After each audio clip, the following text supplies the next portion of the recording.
नमस्कार और जय हिंद दोस्तों कृपया करके हमारे चैनल को लाइक और सब्सक्राइब अवश्य करें। बिना समय गवाए हुए अब आते हैं आज की विशेष खबरों पर। दोस्तों आज हम चर्चा चाइना और तालिबान के रिलेशन पर करेंगे और यह भी जानेंगे कि चाइना और तालिबान के रिलेशन से इंडिया पर क्या प्रभाव पड़ेगा। दोस्तों मैंने पिछले वीडियो में बताया था कि दुनिया के सारे रिश्ते फायदे पर टिके हुए होते हैं। जिस दिन फायदा खत्म उसी दिन अच्छे रिलेशन भी खत्म। कभी भी किसी देश के रिश्ते इमोशनली या जज्बात के ऊपर नहीं हुआ करते हैं। एक अफगानिस्तान के फकीर जलाउद्दीन मोहम्मद बलखाई ने कहा था, अगर किसी के ऊपर धूल फेंकोगे तो कुछ नहीं होगा, अगर किसी के ऊपर पानी फेंकोगे तो भी कुछ नहीं होगा, पर पानी और धूल मिलाकर फेंकोगे तो किसी का सर अवश्य फट जाएगा। इसी रणनीति पर तालिबान चलते हैं। दोस्तों आप जानते होंगे कि अमेरिका ने अफगानिस्तान से वापसी कर ली है। उसके बाद तालिबान ने पूरे अफगानिस्तान पर कब्जा कर लिया है, इंक्लूडिंग पंजशीर घाटी भी। चाइना अफगानिस्तान को कुबेर के खजाने के रूप में देखता है और यही कारण है कि सबसे पहले उसने तालिबान को मान्यता दे दी है। दोस्तों आप जानते होंगे कि इंडिया काफी सारे इन्वेस्टमेंट अफगानिस्तान में किए हैं। अगर इंडिया के इन्वेस्टमेंट को आंकड़े में लेते हैं तो यह $3 बिलियन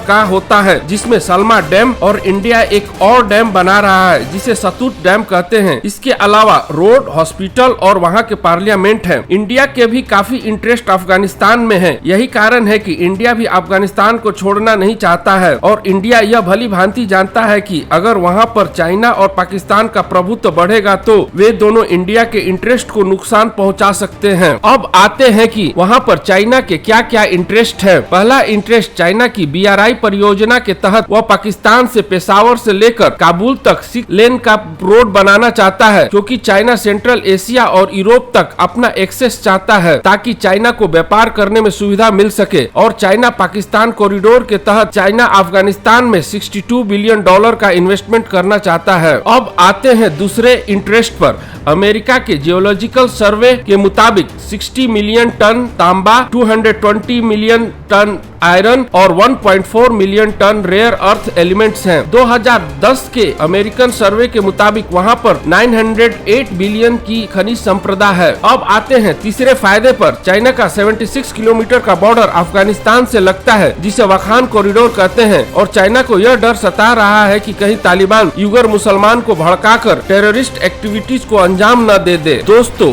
अब आप समझ चुके होंगे कि क्यों चाइना अफगानिस्तान में अपना जीव लपलपा रहा है। उधर तालिबान के प्रवक्ता ने यह कहा है कि इंडिया अपना अधूरा प्रोजेक्ट पूरा कर सकता है, उसे अफगानिस्तान में कोई खतरा नहीं होगा और तालिबान सरकार कश्मीर के मामले में कोई इंटरफेरेंस नहीं करेगी। उनका मानना है कि कश्मीर इंडिया का अंदरूनी मामला है। चाइना तभी अफगानिस्तान में फायदा उठा सकता है जब तालिबान चाइना को पीस मेक श्योर करे, नहीं तो चाइना का हाल मुंगेरी लाल के सपने की तरह होगा। इंडिया भी तालिबान से बातचीत कर रहा है। 31 अगस्त को भारत के राजदूत दीपक मित्तल जो कतर में है, वे तालिबान के लीडर शेर मोहम्मद अब्बास के साथ दोहा में बातचीत किए और दीपक मित्तल ने बताया है कि तालिबान ने यह भरोसा दिलाया है कि वे अपनी जमीन भारत के खिलाफ इस्तेमाल नहीं होने देंगे। चाइना ने अफगानिस्तान के मामले में अपने सारे पत्ते खोल दिए हैं, पर इंडिया ने सारे पत्ते अफगानिस्तान के मामले में नहीं खोले हैं। मेरा भी मानना है कि इंडिया सही कर रहा है, क्योंकि तालिबान के कथनी और करनी में अंतर हो सकता है। आज ही रूस ने कहा है कि सारे देश को तालिबान